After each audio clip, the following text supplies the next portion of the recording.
नमस्कार दोस्तों, कैसे हो आप सभी। स्वागत करते हैं आप सभी का वस्तुजी क्विज में। तो दोस्तों आज जो है कि बिहार डीएलएड एंट्रेंस एग्जाम 2026 के लिए कुछ सिलेक्टेड इंपॉर्टेंट प्रश्न लेके आए हुए हैं जो आपके पेपर के लिए अति महत्वपूर्ण प्रश्न है। इसमें आप सभी को विज्ञान, सामाजिक विज्ञान और हिंदी का सेक्शन हम कंप्लीट करवाने वाले हैं और जितने प्रश्न हैं वो सारे एक्सपेक्टेड हैं।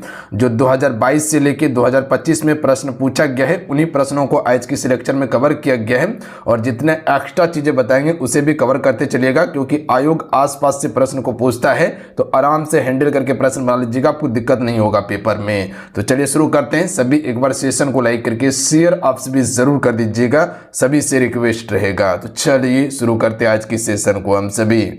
आज का फर्स्ट क्वेश्चन देखिए, पहला है कि भारत में लाल मिट्टी का सर्वाधिक विस्तार कहाँ पाया जाता है। देखिए अगर लाल मिट्टी की बात किया जाए तो सबसे ज्यादा विस्तार जो है इसका, याद रखिएगा आप सभी, तमिलनाडु और आंध्र प्रदेश वाला क्षेत्र में, इस क्षेत्र में ज्यादा है। तो ऑप्शन में इसका सी राइट आंसर होगा। देखिए भारत में सबसे ज्यादा कौन सा मिट्टी है, जलोढ़ मिट्टी, जो उत्तर भारत में इसका विस्तार है।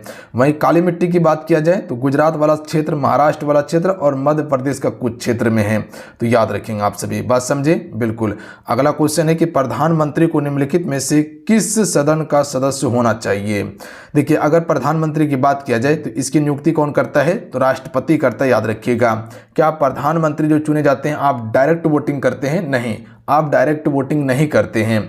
आप अपने क्षेत्र का प्रतिनिधि चुन के संसद में भेजते हैं, वहां फिर जाके अपना एक लीडर चुनता है वो सभी। ध्यान रखिएगा आप सभी, जिस पार्टी का ज्यादा कह सकते हैं कि सांसद चुना जाएगा उसी का सरकार वहां पर बनेगा। बात समझे बिल्कुल। तो याद रखिएगा प्रधानमंत्री लोकसभा से भी बन सकता है, राज्यसभा से भी बन सकता है, तो ये किसी भी सदन का हो सकता है। तो ऑप्शन में सी राइट आंसर होगा।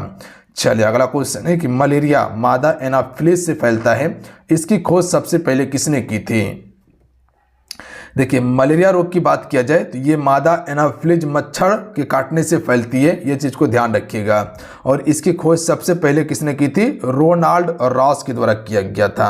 तो ऑप्शन में इसका बी करेक्ट आंसर होगा, याद रखिएगा आप सभी, याद रहेगा बिल्कुल। देखिए जितने भी मेरे साथ में जुड़े हुए हैं सभी सेशन को लाइक जरूर करते चलिएगा, आपका एक लाइक मोटिवेट कराता है। देखिए आपके लिए हम लगातार मेहनत कर रहे हैं। देखिए अपने तरफ से हम पूरा कोशिश कर रहे हैं कि वो कंटेंट आपको दिया जाए जो डायरेक्ट आपके पेपर में हिट कर जाए, ठीक है।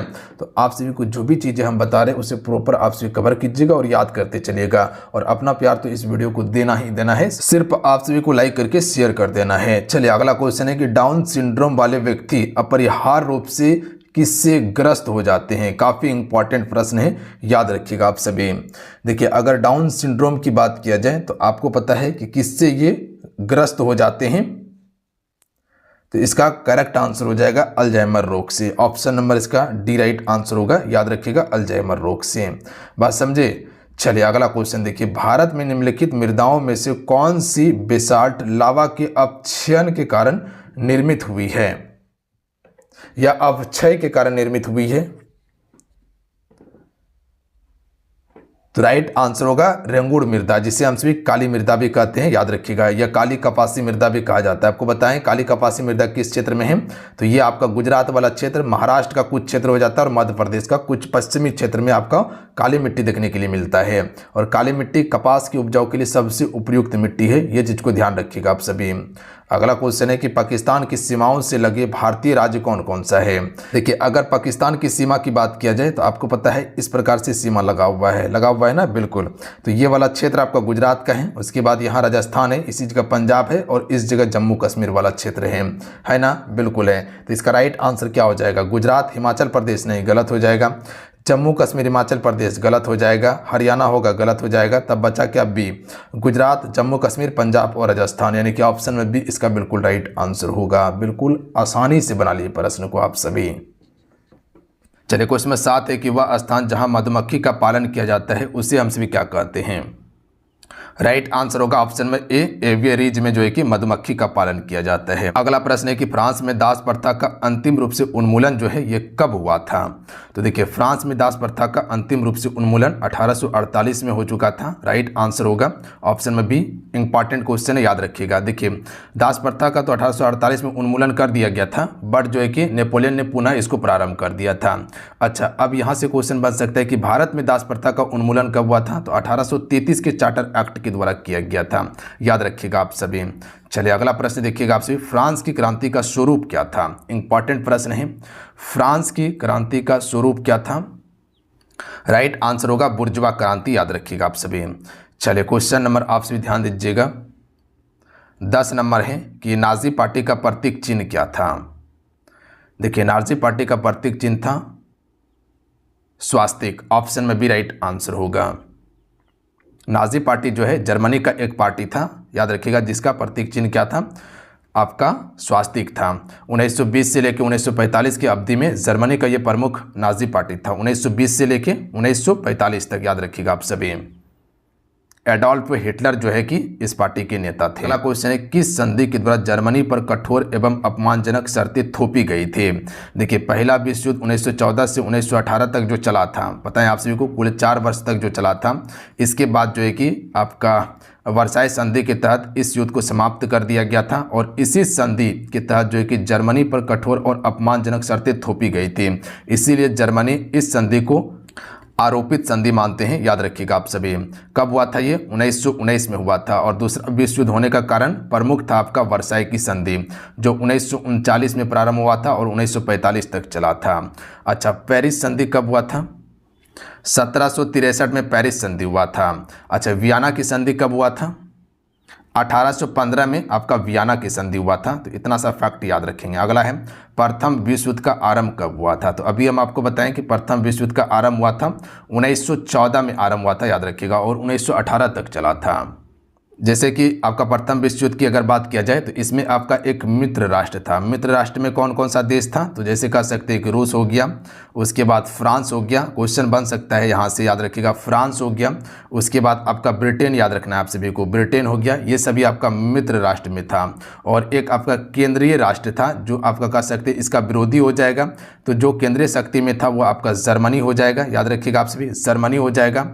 ऑस्ट्रेलिया हो जाएगा, याद रखिएगा, ऑस्ट्रिया हो जाएगा। और उसके बाद एक आपका टर्की हो जाएगा, याद रखेंगे आप सभी। तो इतना देश जो है कि इसमें शामिल था। अच्छा, आप हमको बताइएगा कि अमेरिका जो है ये आपका सबसे अंत में जो है कि मित्र राष्ट्र में आके शामिल हो जाता है और मित्र राष्ट्र की तरफ से ये लड़ता है। बात समझ गए आप सभी? अच्छा, प्रथम विश्व युद्ध का कारण क्या था? तो ऑस्ट्रिया का जो राजकुमार था फर्डिनेंड, उसी का हत्या किया गया था। कहाँ पे? साराजेवो में हत्या कर दिया गया था। उसके बाद जो है कि ऑस्ट्रिया ने सर्बिया के खिलाफ जो है कि युद्ध की घोषणा कर दिया था और युद्ध प्रारंभ कब हुआ था? 28 जून 1914 से हुआ था। इतना सा फैक्ट इसके बारे में याद रखिएगा। गुप्त संधि की नीति किसने अपनाई? तो राइट आंसर होगा बिस्मार्क ने गुप्त संधि की नीति को अपनाई थी। बिस्मार्क जो है ये आपका यूरोप का सबसे बड़ा कूटनीतिज्ञ था। चलिए क्वेश्चन नंबर आप 14 पर ध्यान दीजिएगा कि द्वितीय विश्व युद्ध में धुरी राष्ट्र में कौन सा राष्ट्र शामिल नहीं था? तो यहाँ पर धुरी राष्ट्र की बात किया गया। एक मित्र था, एक धुरी था। तो देखिए धुरी राष्ट्र में जर्मनी था, जापान था, इटली था, जबकि सोवियत संघ जो है ये आपका मित्र राष्ट्र में शामिल था। बात समझ गए? मित्र राष्ट्र में कौन कौन सा हो जाएगा? आपका ब्रिटेन हो जाएगा, फ्रांस हो जाएगा, सोवियत संघ हो जाएगा, उसके बाद अमेरिका हो जाएगा। जबकि जर्मनी, जापान, इटली ये सभी आपका धुरी राष्ट्र में शामिल था। देखिए जापान जो है ना पहला विश्व युद्ध में मित्र राष्ट्र में शामिल था, बट दूसरी विश्व युद्ध में ये आपका धुरी राष्ट्र में शामिल हो जाता है, यानी कि ये आपका जर्मनी की तरफ से आ जाता है। अच्छा, दूसरा विश्व युद्ध शुरू होने का कारण क्या था? जर्मनी ने पोलैंड पर आक्रमण कर दिया था 1 सितंबर 1939 को और ये युद्ध 1945 तक चलता है, जब तक जापान पर परमाणु बम नहीं गिराया जाता है अमेरिका के द्वारा। तिलका मांझी को फांसी किस वर्ष दी गई थी? तो याद रखिएगा आपसे 1785 में। इंपॉर्टेंट प्रश्न है, ध्यान रखिएगा आपसे। देखिए तिलका मांझी का जन्म हुआ था 1750 में। कब हुआ था? 1750 में। कहाँ हुआ था? सुल्तानगंज के तिलकपुर शहर में हुआ था, जो भागलपुर में पड़ता है। और ये आपका 1785 में इसको फांसी दे दिया गया था। याद रखिएगा आपसे, कहाँ पे? भागलपुर के तिलका मांझी शहर में दिया गया था। और इसका अन्य नाम क्या था? जबड़ा पहाड़ी इसका अन्य नाम था। अगला प्रश्न देख लीजिएगा आप सभी कि बीज, उर्वरक, मशीनरी इत्यादि जैसे महत्वपूर्ण इनपुट एक प्रणाली बनाते हैं जिसे कहा जाता है। तो इसे फॉर्म प्रणाली के नाम से जानते हैं। याद रखिएगा आप सभी, फॉर्म प्रणाली कहते हैं। देखिए आप सभी फ्रेंड वीडियो को लाइक जरूर करते चलिएगा, आपका एक लाइक मोटिवेट कराता है। तो लाइक करके आप सभी चैनल को जरूर सब्सक्राइब कर लीजिएगा। अगला प्रश्न देखिए, सूची 1 से सूची 2 को मिलाना है। यहाँ पर व्हाट, नॉट, उसके बाद नॉटिकल मील, कैलोरी, उष्मा, नौ संचालन, समुद्री जहाज की गति और शक्ति दिया हुआ है। तो सबसे पहले तो यहाँ देख लीजिएगा वाट जो है किसकी इकाई है, शक्ति की इकाई है। तो यहाँ क्या हो जाएगा 1 का 4 हो जाएगा। उसके बाद देखिए यहाँ पर दिया हुआ है नॉट, नॉट जो हो जाएगा इससे क्या मापते हैं, समुद्री जहाज की गति को मापते हैं। और उसके बाद जो है कि नॉटिकल मील से हम सभी नौ संचालन की दूरी को मापते हैं। तो यहाँ पर हो जाएगा नॉटिकल मील का हो जाएगा नौ संचालन, नॉट का हो जाएगा समुद्री जहाज की गति, वाट का आपको बताएं कि शक्ति, कैलोरी का उष्मा हो जाएगा। यानी कि यहाँ पर देखिएगा आप सभी, तो इसका करेक्ट आंसर ऑप्शन नंबर यहाँ पर जो हो जाएगा मिलाने के बाद आपको पता चलेगा सी नंबर। आप सभी देख लीजिएगा या डायरेक्ट प्रश्न को याद कर लीजिए, बाकी बात ज़्यादा आपको दिमाग नहीं लगाना है। अगला है भारत का पहला निजी तौर पर विकसित रॉकेट कौन सा है।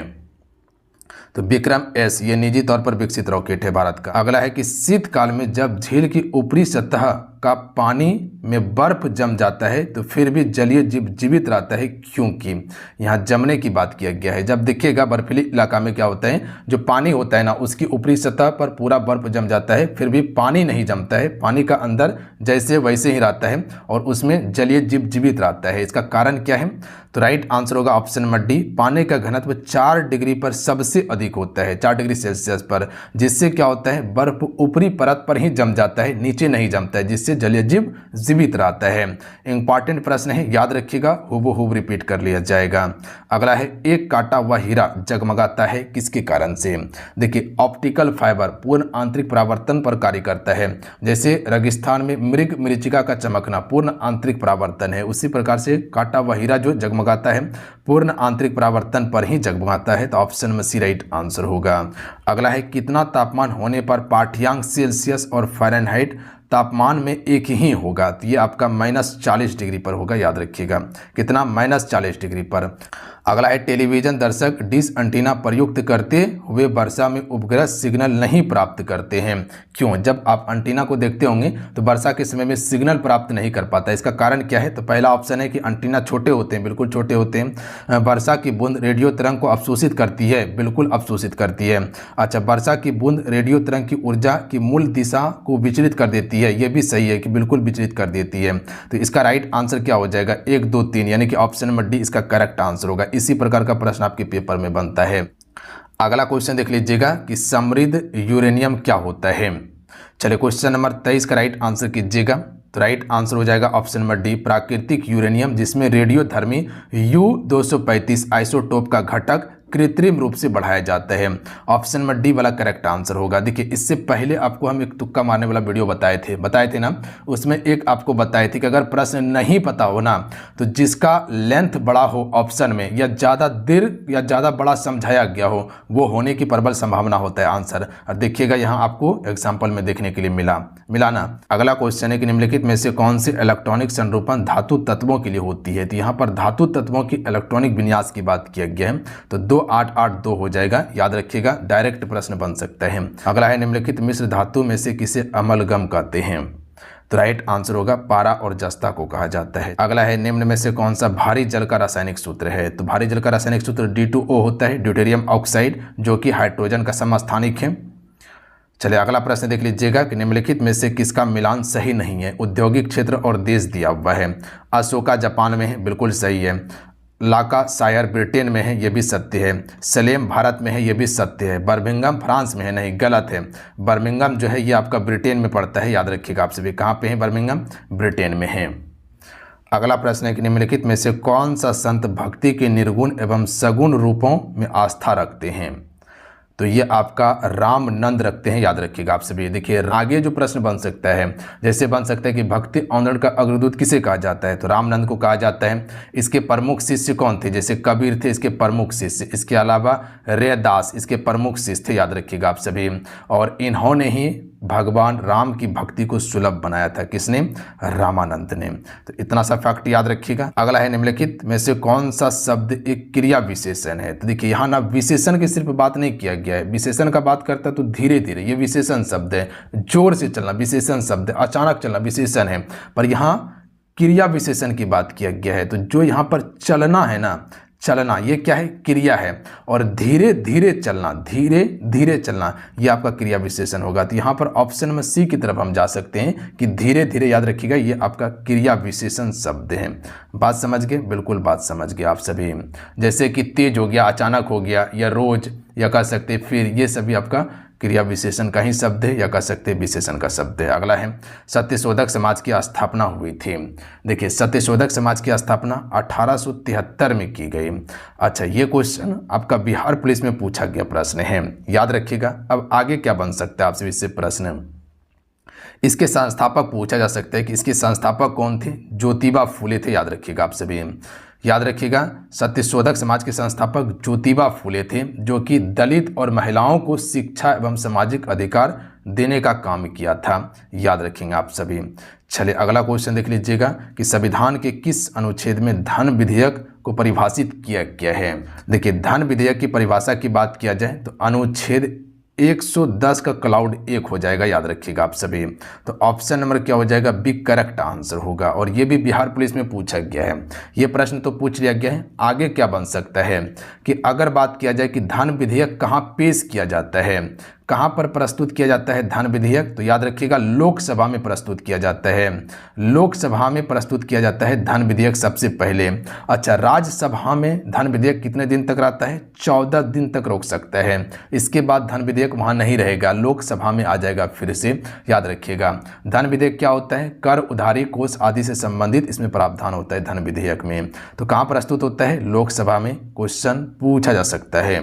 मानव में ध्वनि उत्पन्न होती है, तो ये कंठ द्वारा ध्वनि उत्पन्न होती है, याद रखिएगा आप सभी। देखिए कंठ में एक वोकल आपका कार्डियस होता है, जिसे हम कॉर्डियस के नाम से भी जानते हैं, इसी से आपका ध्वनि उत्पन्न होगा। और कंठ को स्वर्ण तंत्र के नाम से जानते हैं, यानी कि वॉइस बॉक्स के नाम से जानते हैं। अगला है CO2 में कार्बन की संरचना व्यवस्था क्या होती है? तो ये आपका sp हो जाएगा, हाइब्रिड, याद रखेंगे आप सभी। चलिए क्वेश्चन नंबर आप सभी 34 पर ध्यान दीजिएगा। जब उपयुक्त आवृत्ति का प्रकाश किसी धातु पृष्ठ पर पड़ता है तो इलेक्ट्रॉन के उत्सर्जन की प्रक्रिया को क्या कहते हैं? तो इस प्रक्रिया को हम सभी प्रकाश विद्युत प्रभाव के नाम से जानते हैं। किस नाम से जानते हैं? प्रकाश विद्युत प्रभाव के नाम से जानते हैं। प्रश्न तो पूछ लिया गया है। आगे यहाँ से जो प्रश्न आपके पेपर में बन सकता है कि ये सिद्धांत किसने दिया था? अल्बर्ट आइंस्टीन ने दिया था। किसने दिया था जी? अल्बर्ट आइंस्टीन ने दिया था, याद रखिएगा आप सभी। अल्बर्ट आइंस्टीन ने इस सिद्धांत को दिया था, जिसके लिए इसे नोबेल पुरस्कार भी मिला था। अच्छा, नोबेल पुरस्कार बताएं, नोबेल पुरस्कार की स्थापना कब हुआ था? 1900 ईस्वी में। पहली बार नोबेल पुरस्कार 1901 में दिया गया था। भारत में नोबेल पुरस्कार 1913 में सबसे पहले रविन्द्रनाथ टैगोर को दिया गया था गीतांजलि के लिए। दूसरा 1930 में CV रमन को दिया गया था रमन प्रभाव के कारण भौतिकी क्षेत्र में। इतना सा फैक्ट याद रखिएगा आप सभी। बिल्कुल। अगला क्वेश्चन देखिए 35 नंबर है, ये भी आपका बिहार पुलिस में क्वेश्चन पूछा गया है। बड़े अटपटा क्वेश्चन है कि इकाई संतुलन बजट गुणांक का तात्पर्य यह है कि अगर करों में रुपये की वृद्धि के कारण सरकारी व्यय 1 से बढ़ता है तो राष्ट्रीय आय क्या होगा? अगर कोई भी चीज़ की बात किया जाए कि सरकारी खर्च और कर दोनों अगर 1 रुपया बढ़ता है तो आय में भी 1 ही रुपया का वृद्धि होता है। तो यहाँ पर राइट आंसर जो हो जाएगा ऑप्शन में सी होगा, 1 रुपया ही बढ़ेगा। सरकारी खर्च और कर में अगर 1 रुपया बढ़ रहा है ना, तो आपका आय में भी 1 रुपया का वृद्धि होगा। सिंपल सा और आसान प्रश्न था। निम्न में से कौन सा युग्म एकदम बिल्कुल गलत सुमेलित है? यहाँ पर देखिए पहला ऑप्शन है कि वीर कुबेर सिंह बिहार से नेतृत्व किया था 1857 क्रांति का, बिल्कुल सही है। रानी लक्ष्मीबाई झांसी से किया था, ये भी सही है। मौलवी अहमदुल्ला ये फैजाबाद से किया था, ये भी सही है। नाना साहब अवध से किया था, नहीं, गलत है। नाना साहब अवध से नहीं, कानपुर से किया था। कहाँ पे किया था? कानपुर से नेतृत्व किया था। अच्छा, अवध से किसने किया था? तो ये भी प्रश्न बन सकता है आपके पेपर में। तो बेगम हजरत महल ने किया था। किसने किया था? बेगम हजरत महल ने किया था, याद रखिएगा आप सभी। हजरत महल ने किया था। इतना सा फैक्ट याद रखेंगे। चलिए अगला क्वेश्चन है कि स्वामी दयानंद के विचार जिस पुस्तक में प्रकाशित हुई थी उसका नाम क्या था? सबसे पहले कि आपका दयानंद सरस्वती के विचार जिस पुस्तक में प्रकाशित हुई थी उसका नाम क्या था? आपका सत्यार्थ प्रकाश था, याद रखिएगा आप सभी। अच्छा, प्रकाशन कब हुआ था इस पुस्तक का? 1875 में किया गया था। यह प्रश्न बन सकता है आपके पेपर में कि सत्यार्थ प्रकाश कि सत्यार्थ पुस्तक का प्रकाशन 1875 में हुआ था। अब दयानंद सरस्वती से प्रश्न याद रखिएगा कि अगर प्रश्न पूछे कि वेदों की ओर लौटो का नारा किसने दिया था, वेदों की ओर लौटो का नारा किसने दिया था, तो ये आपका दयानंद सरस्वती ने दिया था। ये फैक्ट इंपॉर्टेंट है, मोस्ट इंपॉर्टेंट है, याद रखिएगा। वेदों की ओर लौटो का नारा किसने दिया, दयानंद सरस्वती ने। इसके अलावा आर्य समाज की स्थापना किसने किया था, आर्य समाज की स्थापना दयानंद सरस्वती ने किया था। तो ये आप दो फैक्ट को याद रखिएगा जो आपके पेपर में बन सकता है। चलिए अगला क्वेश्चन देखिएगा, बुलेट प्रूफ पदार्थ बनाने के लिए निम्नलिखित में से कौन सा बहुलक का प्रयोग किया जाता है। राइट आंसर ऑप्शन में हो जाएगा पॉलीएमाइड का प्रयोग किया जाता है बुलेट प्रूफ पदार्थ बनाने के लिए। चलिए क्वेश्चन नंबर आपसे भी 39 देखिएगा कि निम्नलिखित में से किसका उपयोग यूरिया उर्वरक के उत्पादन में किया जाता है। देखिए यूरिया उर्वरक के उत्पादन की बात किया जाए तो ये आपका कार्बन डाइऑक्साइड का उपयोग किया जाता है इसमें। अच्छा यूरिया में नाइट्रोजन कितना प्रतिशत होता है, 46%। अच्छा वायुमंडल में नाइट्रोजन कितना है, लगभग 78% है। ऑक्सीजन कितना है, लगभग जो है कि 21%। कार्बन डाइऑक्साइड 0.03% के अप्रॉक्स में है, याद रखिएगा आप सभी। चलिए अगला क्वेश्चन देख लीजिएगा कि सूची एक सूची को दो को मिलाना है। यहाँ पर इसी प्रकार का प्रश्न आपके पेपर में आता है तो इसको याद रखिएगा आप सभी। पहला सूची दूसरा सूची, पक्षियों का अध्ययन किस में करते हैं, ऑर्निथोलॉजी में करते हैं। उसके बाद यहाँ पर आपका हो जाएगा ये आपका वंश गति है या वंशा गति है, ये आपका, इसको सही कर लीजिएगा आप सभी। ये आपका क्या है, वंशा गति है। तो इसका राइट आंसर होगा जेनेटिक्स, याद रखिएगा आपसे। वंशा गति का हो जाएगा जेनेटिक्स, पर्यावरण का हो जाएगा इकोलॉजी हो जाएगा, और जीवाश्म का हो जाएगा पेलियो बायोलॉजी हो जाएगा। तो इसका कूट आप देखिएगा तो ऑप्शन नंबर इसका क्या हो जाएगा, ध्यान दीजिएगा आपसे, बी वाला आपसे भी एक बार चेक कर लीजिएगा इसको मिला के, ठीक है। बाकी बात डायरेक्ट आप याद रखिए। अगला है हाल ही में चर्चा में रहा कवच तकनीकी का संबंध किससे है। तो देखिए कवच तकनीकी जो है ये एक ट्रेन टक्कर विरोधी तकनीकी है आपका कवच तकनीकी। तो option number B right answer होगा, एग्जैक्ट प्रश्न को याद रखिएगा। अगला है मेंडल के आनुवांशिकता का सिद्धांत किस पर आधारित था।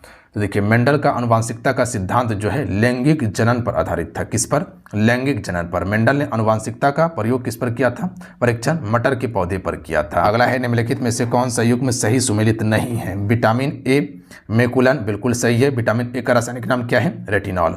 विटामिन बी थायमिन, मैकुलन ने खोजा था, यह भी सही है। विटामिन सी जेम्स लेंड जिसे एस्कॉर्बिक एसिड कहते हैं, ये भी सही है। विटामिन डी का खोजकर्ता पॉल मुलर था, नहीं ये गलत है, याद रखिएगा आपसे। विटामिन डी का रासायनिक नाम क्या है, कैल्सीफेरॉल, याद रखेंगे आप सभी।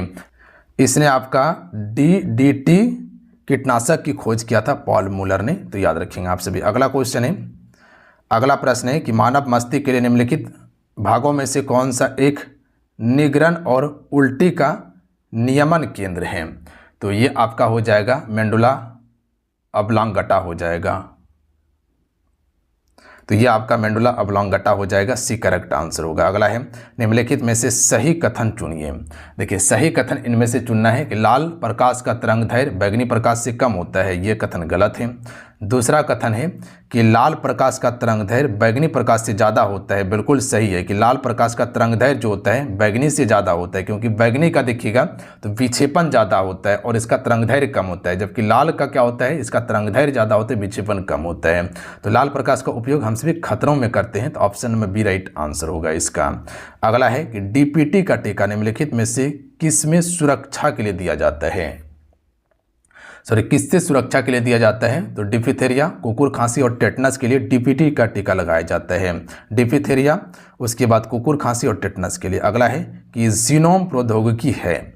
देखिए जीनोम प्रौद्योगिकी क्या है आपका, तो राइट आंसर सी हो जाएगा, अनुवांशिकी रोगों की पूर्व सूचना प्राप्त करने की तकनीकी ही है आपका जीनोम प्रौद्योगिकी। चलिए अगला क्वेश्चन है, गौरवपूर्ण क्रांति किस देश में हुई थी। राइट आंसर होगा इंग्लैंड में हुई थी, और ये कब, 1688 कर लीजिएगा आप सभी। गौरवपूर्ण क्रांति इंग्लैंड में 1688 में। भारत के लोकतंत्र में कल्याणकारी राज्य की संकल्पना संविधान के किस भाग में है। तो यहाँ पर भाग की बात किया गया है, तो भाग 4 में आपका लोकतंत्र कल्याणकारी राज्य की संकल्पना की बात किया गया है। अच्छा भाग 4 ये किससे संबंधित है, नीति निर्देशक तत्व से संबंधित है, और ये 36 से लेकर आपका 51 तक है, याद रखिएगा आप सभी। बात समझे। अगला है कि रीपोलिंग क्या है। तो रीपोलिंग क्या होता है, फिर से मतदान करना, यानी कि पुनः मतदान करना। ऑप्शन में ए राइट आंसर होगा। अगला है अपने सभी नागरिकों को समान मताधिकार प्रदान करने वाला पहला देश कौन बना था, न्यूजीलैंड बना था, याद रखिएगा आप सभी। और कह सकते हैं कि इसने 1893 में सभी नागरिकों को समान मत देने का अधिकार दिया था। कब, 1893 में। अच्छा, अगर क्वेश्चन पूछा जाए कि भारत में महिलाओं को मत देने का अधिकार किस अधिनियम के तहत दिया गया था, तो 1919 अधिनियम के तहत दिया गया था, याद रखिएगा आप सभी। अच्छा, वहीं अगर क्वेश्चन पूछा जाए कि भारत शासन अधिनियम 1935 के द्वारा अगर बात किया जाए तो 14% लोगों को मतदान का अधिकार दिया गया था।